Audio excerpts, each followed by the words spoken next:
Salut, je suis Luc Lévesque de Groupe Umaprise. Un des services que nous offrons consiste à implanter un système financier performant dans l'entreprise.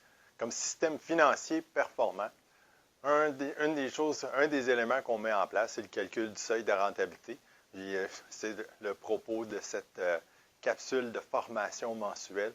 On va regarder ensemble le seuil de rentabilité.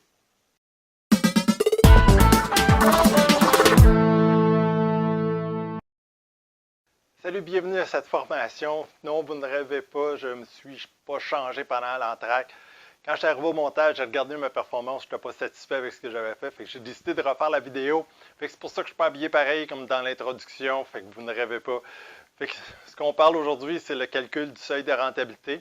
La formation porte sur le seuil de rentabilité. En quoi ça consiste, le seuil de rentabilité? Ça consiste au niveau des ventes minimales pour couvrir l'ensemble des frais d'opération d'une entreprise.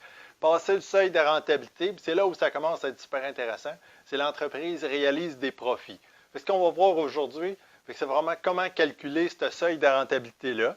Le premier objectif qu'on enseigne, nous, dans l'implantation d'un système financier performant, la première chose, c'est quel est le niveau de vente nécessaire pour atteindre le seuil de rentabilité. La deuxième chose que ça permet, c'est qu'une fois que je connais mon seuil de rentabilité, je peux déterminer de façon précise le moment que je vais commencer à faire du profit au niveau de l'année. Je n'en parle pas dans cette formation-ci, dans cette capsule-ci. Vous le retrouvez sur le site. Vous avez dans umaprise.vhx.tv, c'est comme un Netflix. C'est 10 formations, c'est 8 modules de 10 heures pour 599 US pour l'année. Ça permet de pouvoir t'abonner à une formation, puis par la suite, ce qui est le fun, la vie, c'est un apprentissage. Tu avances, tu apprends des choses, puis là, tu reviens voir au niveau des différentes formations, tu vas continuer à bénéficier d'un apprentissage. Le but d'aujourd'hui, c'est basé sur le calcul du seuil de rentabilité. Le seuil de rentabilité, c'est le total des frais indirects divisé par la marge brute, qui va donner le seuil de rentabilité. On a besoin de définir certains termes ici. Les principaux termes. Si je parle de frais indirects, est-ce qu'il y a effectivement des frais directs? Oui, c'est ça le cas. C'est ça le but. Quels sont ces frais directs-là? C'est que les frais directs, ce sont les frais qui sont directement rattachés aux ventes. C'est-à-dire, lorsque je vends, ça me coûte de l'argent, qu'est-ce que ça me coûte?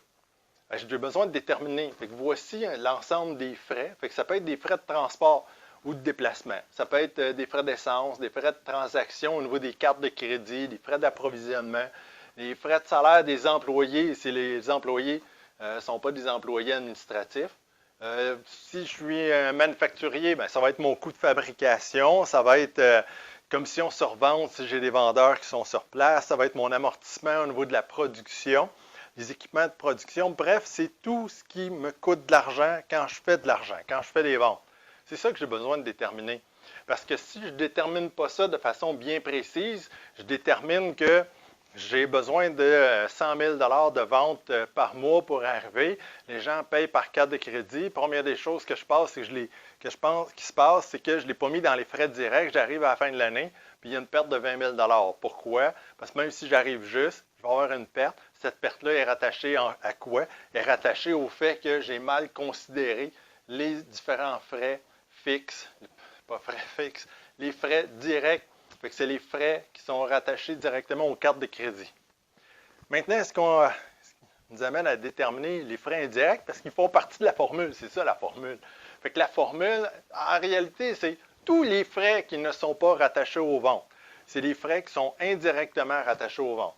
Ici, on retrouve la publicité, le loyer, salaire administratif, fourniture de bureau, mobilier de bureau, cellulaire, téléphone, Internet. Bref, c'est tout ce qui me coûte de l'argent quand je ne fais pas d'argent. C'est à peu près ça. J'ai les frais directs qui sont directement rattachés aux ventes. Ces frais-là deviennent des frais que j'ai besoin de considérer. Puis maintenant, tous les autres frais, les frais indirects, vont devenir les frais que je vais calculer dans le cadre de la formule du seuil de rentabilité. Qu'est-ce que la marge brute? La marge brute, on parlait tantôt du seuil de rentabilité, qui est l'ensemble des frais indirects divisé par la marge brute. La marge brute, c'est quoi? c'est le pourcentage de ce qui reste une fois que les frais sont déduits des ventes. Un paquet de formules, paquet de théories, je te donne un exemple. Ça va être un petit peu plus simple. Fait que l'exemple. Si par exemple, je fais 1 million de ventes, fait qu'1 million de ventes, quels sont mes frais directs? Fait que là, j'ai calculé que j'avais des salaires d'employés, les frais de transaction, de carte de crédit, j'ai mes frais de déplacement parce que je me rends chez les gens pour réaliser les ventes. Et ça me donne un total de frais directs de 540 000. J'ai mon bénéfice brut à 460 000, qui est la marge brute ici. Le pourcentage de la marge brute, j'ai 460 divisé par 1 million, 46 %. Fait que la différence, fait que la majorité des entreprises, la moyenne des entreprises font 5 % de profit. Donc 5 % de profit, fait que dans mon exemple, ça donne 50 000 fait que j'ai 460 000 moins 50 000 de profit. Fait que ça me donne des frais indirects de 410 000. Fait qu'une fois que j'ai ces chiffres-là qui sont super importants, je me retrouve où je peux faire le calcul du seuil de rentabilité. Fait que le calcul du seuil de rentabilité se retrouve à être, c'est le total des frais directs divisé par le pourcentage de la marge brute égale le seuil de rentabilité. Fait que dans ce cas-ci, j'avais 410 000 qui étaient mes frais indirects. Je retourne à l'autre. Fait que mes frais directs, 410 000 fait que ça, c'est loyer, publicité, salaire administratif, le comptable à la fin d'année et dans les frais indirects, je les prends en considération. Fait que 410 000 divisé par 46 %, ce qui me donne 891 304 et 34 sous. On va laisser faire les sous, là, 891 304.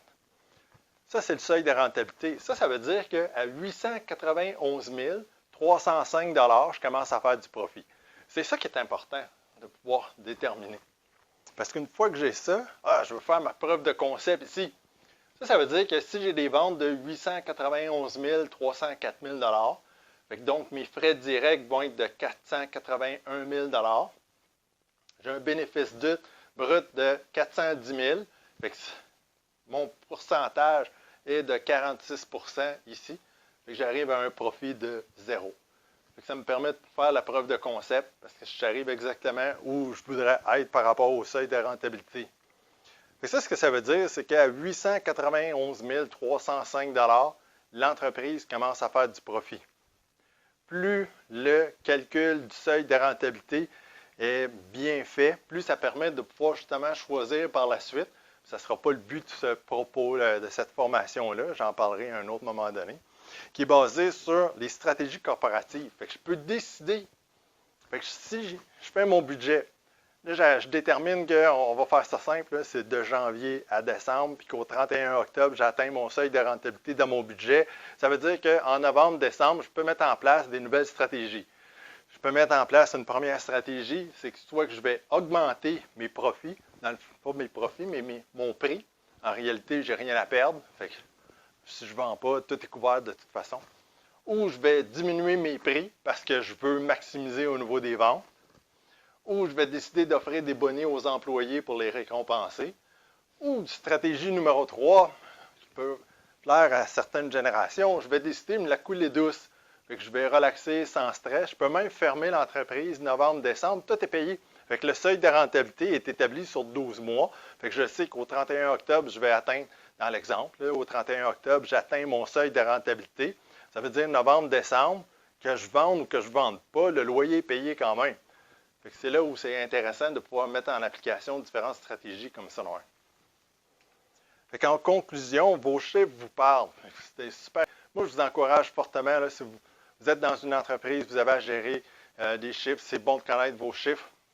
Faites le calcul du seuil de rentabilité. Si vous n'êtes pas capable de le faire par vous-même, n'hésitez pas à contacter un coach ou à nous contacter, à nous, parler à votre comptable, peu importe. C'est super important de pouvoir faire ça.